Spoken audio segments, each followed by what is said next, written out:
him. Are you familiar with ChatGPT there, Pat? Yeah, I know what it is. I know it's probably going to kill us all soon. Anytime. Yeah. We're going to enjoy it until it goes rogue. So in the meantime, Yes. we're going to do what all humans do and, underrate it and have fun, and then it will murder us all. And then it won't matter anyway. Yes. So we asked last week. We asked it if tell us about the podcast Superhero Speak, and it got some stuff right, some stuff wrong. It was interesting. Then we asked, but it didn't mention JD. JD's came in 6 years now. JD, That's messed up. Messed up, ChatGPT. 2017, just about 6 years ago. yeah, just about 6 years ago he came in.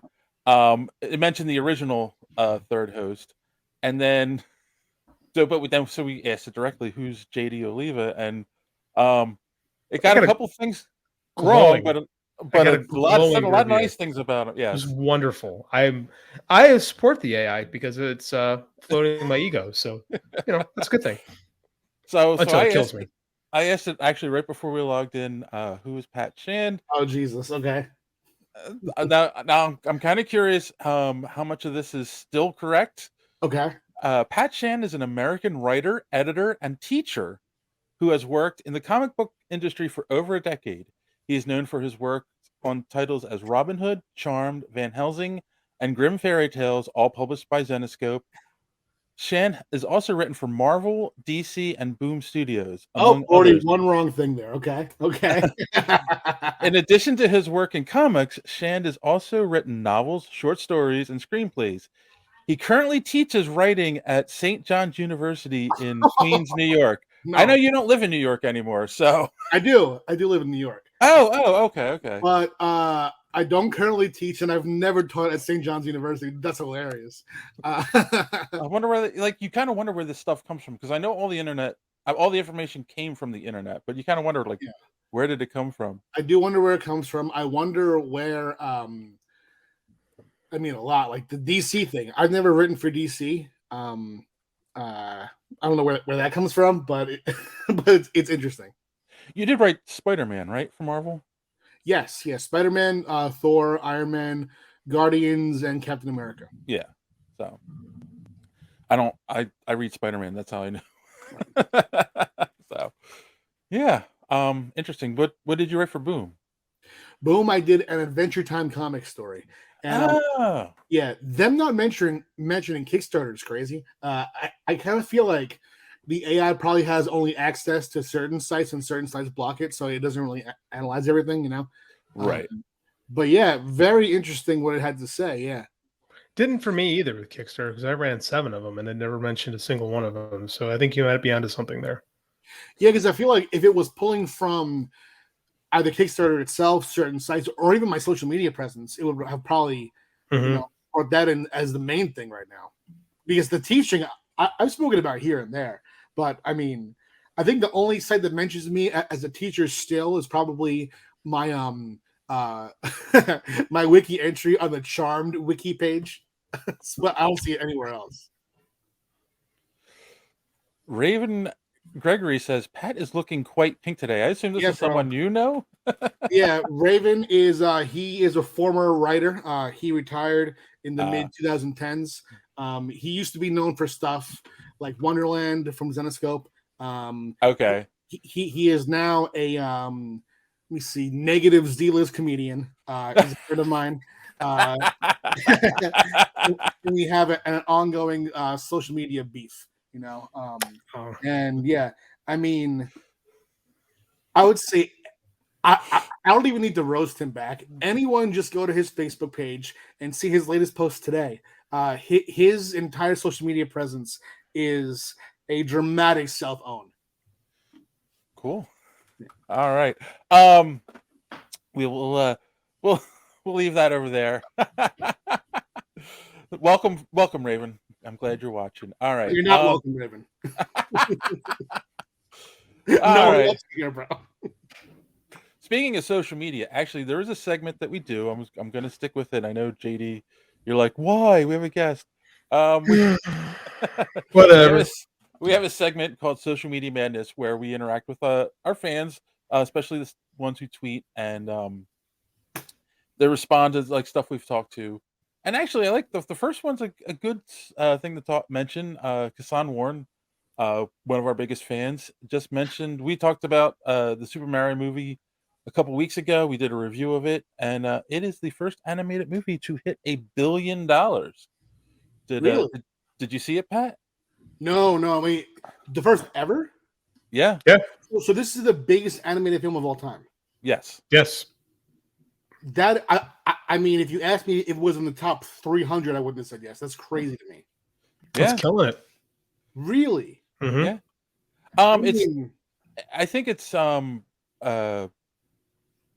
says he's our biggest fan. Thanks, I Kassan. think I think it's because it is a very family friendly movie, and I don't think we've gotten like good ones that are related to properties we all enjoy, in a long time. Yeah, It's just most skew older, and this one really doesn't. Like it. yeah. My 7-year-old thought it was just fantastic. He absolutely loved it.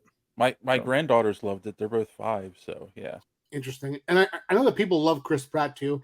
There's definitely the contingent that kind of pushes back on the internet, kind of demonizing him, that want to go out and show, yeah, like we support Chris Pratt, like he's the everyman kind of actor. I've definitely seen that. Outside of that, I really have seen no conversation about the film at all. So it's cool. Yeah, it'll be on streaming, I'm sure, before you know it. You can watch it then.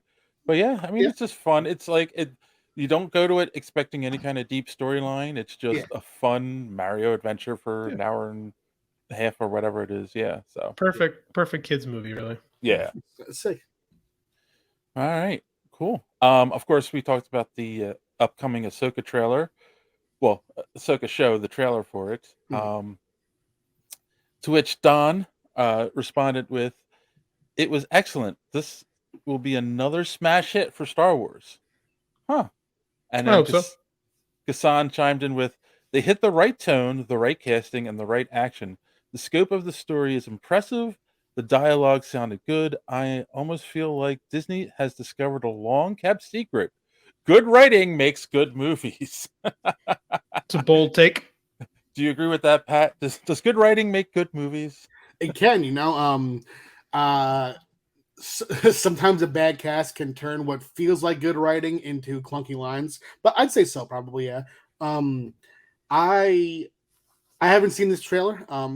This is the Red Girl, right? Yes. Okay. Yeah, I don't watch this franchise very much myself, but I know that people like the character. I only know her from like seeing clips of. I mean, it looked to me like a 3D animation type cartoon. So that I know about, but I've never seen the show at all. Okay. Kind of curious. Like where you fit generation wise, like because people from my generation, we grew up on Star Wars, so Yeah. like we consume everything Star Wars. I think you're a little younger than me. Did you grow up with like what was your Star Wars for your age group?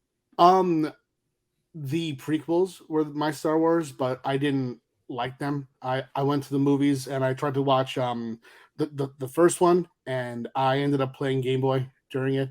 And then I tried Okay. the second one, and it wasn't for me. I ended up seeing the new Rey Star Wars, the Yeah. Force Awakens. I saw that in theaters. Thought that was cool. But I didn't go back to see 2 and 3, and the shows aren't for me personally. Yeah. Up. We have corrections here. Okay. Uh, Raven said, "Damn it, you guys made me look. It's not the first animated film to hit $1 billion. It's the first movie this year to hit $1 billion." All right. Thank you for the My bad. correction. Mark says, Emma Ray Gunn says, Super Mario is number 11 in animated movies. Lion King is still number 1, and it's definitely the biggest grossing video game movie. All right. Fine, guys. Yeah, that Lion King is the one where I was like, it beat Lion King.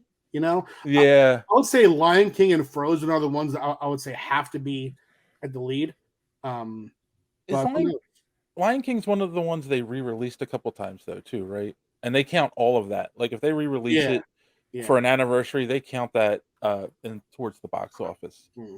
It's one of the reasons they re-released Avatar a few times so that it would stay number 1.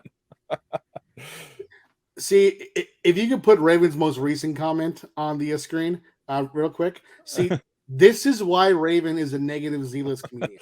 Why is it all super successful people like Pat dressed like they shop at Goodwill? He's so humble. See, the funniest part is that Raven wears these ratty wife beaters, like this red wife beater, and here, I mean, like, bro, come on. His jokes have no basis in reality, and I've been coaching him too. I'll message him and I'll say, Raven, when you attack me, do it like this. Mention this, which is an insecurity of mine. There's a base in reality here, so when you say it, it's gonna actually be funny. But he just doesn't learn, bro. We should have brought him on the show. I mean, it's funny that you guys have never heard of him, and you met me as a Zenoscope writer back in the day. Yes, that was his heyday, and it's long past, right? Yeah, I guess. Too bad he retired. I mean, yeah, it was a forcible retirement, though. Thanks for watching this clip from the Superhero Speak podcast, and don't forget to watch us live every Sunday night right here on this channel. While you're here, hit the subscribe button and click the bell for notifications so you won't miss out on any of our great upcoming content. Speaking of content, don't forget to check out our website, superheroespeak.com, where you can find the podcast, links to our social media, merch, comic reviews, and so much more. That's superheroespeak.com. Thanks for watching, and don't let your cape be caught in the door. See you next time.